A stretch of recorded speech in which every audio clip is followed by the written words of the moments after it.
Taas kasi, ay, sala. Baka ka madaganan ito. Hindi ka ba madadaganan ito? Ay, sala anak eh. Kasi mataas ang ginawa mo. Hindi, ayoko sa babae. Bakit? During the first week of his presidency, the popular Filipino leader Andres Bonifacio abolished the inheritance tax because he knew that corrupt government officials would only pocket the income from this tax.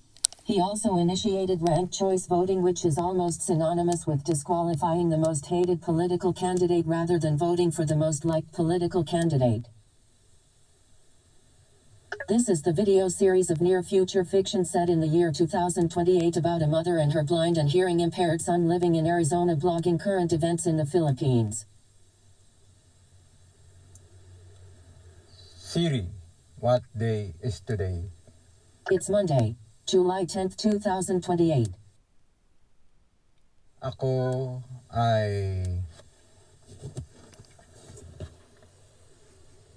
napilitang mag-itak ng puno sa bakuran ng nanay ko. Ang mga dahilan naman kasi ay ako lamang ang kasama ng nanay. Ang mga kapatid ko ay nasa iba-ibang lugar ng Amerika. Siya lang ang kasama ko sa Arizona. Natatakot ako. Kaming dalawa natatakot baka bumagsak na yung puno sa kapitbahay. Malakas ang hangin dito sa Arizona pag humahangin, pag bumabagyo. Ang pangalawang dahilan ay kung kami ay kukuha ng magpuputol ng puno. Mahal ang babayaran. Ayaw naman namin gumastos. Kaya ko naman mag-itak. Sala-sala nga lang. At ang pangatong dahilan kung bakit ako nag-iitak sapagkat natutuwa ako sa itak. At siya, ang itak nagpapaalala sa akin ang bayaning si Andres Bonifacio. Kapag nakakita nga ang monumento ni Bonifacio meron siyang hawak na itak Parang nagpapanggap ako na ako si Bonifacio.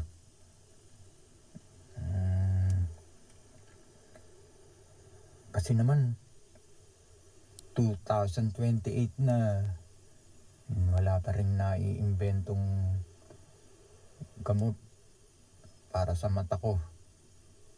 Pagkatapos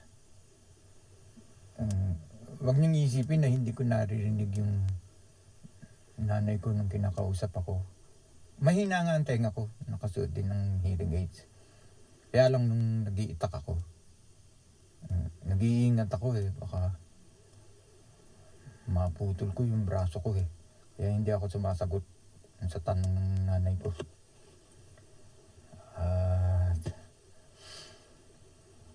Yung Pangulong nating si Andres Bonifacio, yung Pangulo hindi na yung bayaning kapangalan kasi, ay magaling din mag-itak. Pero magaling din siyang mamarel. Kaya nakakatawang Pangulo siya. Naalala ko nga pala, sabi ng nanay, ay kapag siya ay namatay, kami na daw ang bahalang magbayad ng inheritance tax na maiiwan niyang property dito sa Amerika.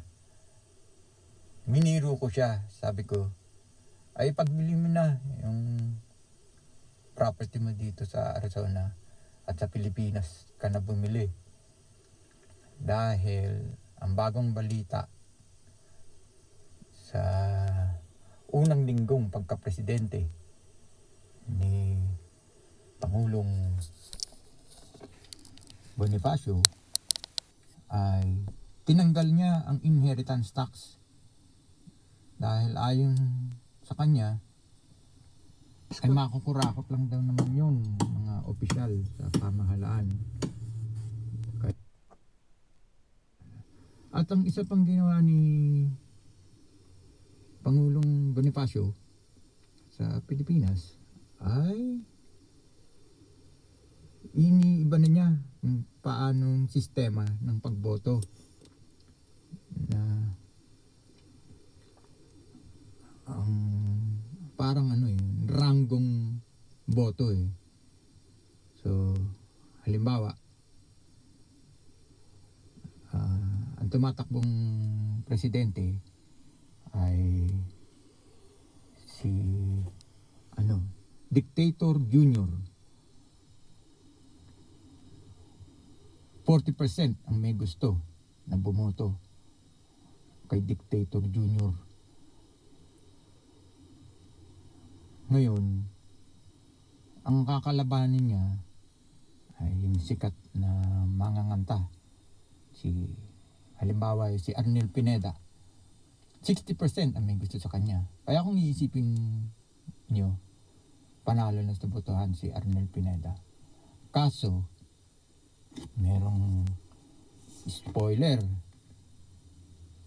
Biglang gustong tumakbo din ang isa pang manganganta na si Gary Valenciano. Yung si Gary Valenciano, galit din yun kay Dictator Junior.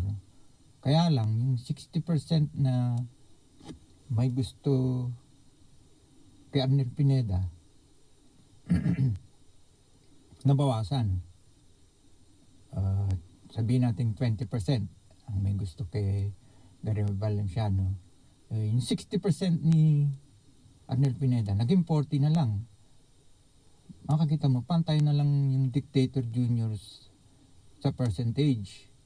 40% si Dictator Junior, 40% si Arnel Pineda, 20% si Gary Valenciano. Sukat, meron na namang isang nais lumaban kay Dictator Junior. Sabihin natin isa pang mahusay umawi, si Martin Rivera. Yung 10% ni Arnel Pineda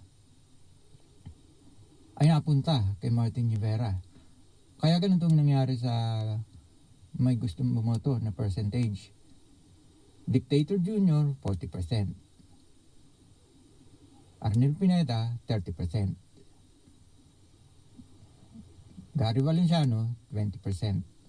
Martin Rivera, 10%. Ang mananalo ngayon, si Dictator Junior. Samantalang yung tatlong kantor, pop star, pareho naman yung galit kay Dictator Junior. Talo lalabas. Kaya ang ginawang bagong sistema ng pagboto ay pagranggo. Ang sa balota sa botohan, ang pipiliin nyo yun na kung sinong pinakagusto nyong kandidato na maging pangulo. Pero may pahabol yun. Pipiliin nyo rin yung pangalawang gusto nyong manalo. At maaari din kayong mamimili ng pangatlo. Kaya ranggo yun. Ang ibig sabihin, halimbawa ay si Martin Rivera. Ay, ang mangyayari, pag nagbibilangan na, dahil 4 ang tumatakbo, titingnan kung sinong pinakaputot. 40, 30, 20, 10. Ang 10 si Martin Rivera Talo na siya. Ngayon titingnan lahat ng bumoto kay Martin Rivera kung sinong pangalawang pinili nila. Sabihin natin yung pangalawang pinili ng mga bumoto kay Rivera ay si Arnel Pineda. Yung 10% malilipat kay Arnel Pineda. Kaya yung 30% ni Arnel magiging 40 na, hindi patas na. Si Dictator Junior, si Arnel Pineda, 40, 40 at 20 naman si Gary Valenciano. Ngayon, tatlo pa. Kailangan dalawang matira eh. Ang putot ngayon ay si Gary Valenciano. Titingnan naman ngayon nila kung sino ang pangalawang pinili ng mga botante sa pag gusto nila maging pangulo. Kung ang pinili nilang pangalawa ay si Arnel Pineda, malilipat yung 20% kay Arnel Pineda. Panalo ngayon si Arnel Pineda. 60% na siya, 40%. Parang lumalabas, yung pinakaayaw ang natatalo. Mahirap yung lahat sabay-sabay lumalaban. Ang tawag doon, spoiler eh. Na-spoil si Arnel Pineda dahil pumasok si Gary at saka si Rivera. Kaya, maganda yun. Para hindi naiinis sa mga botante. Peace!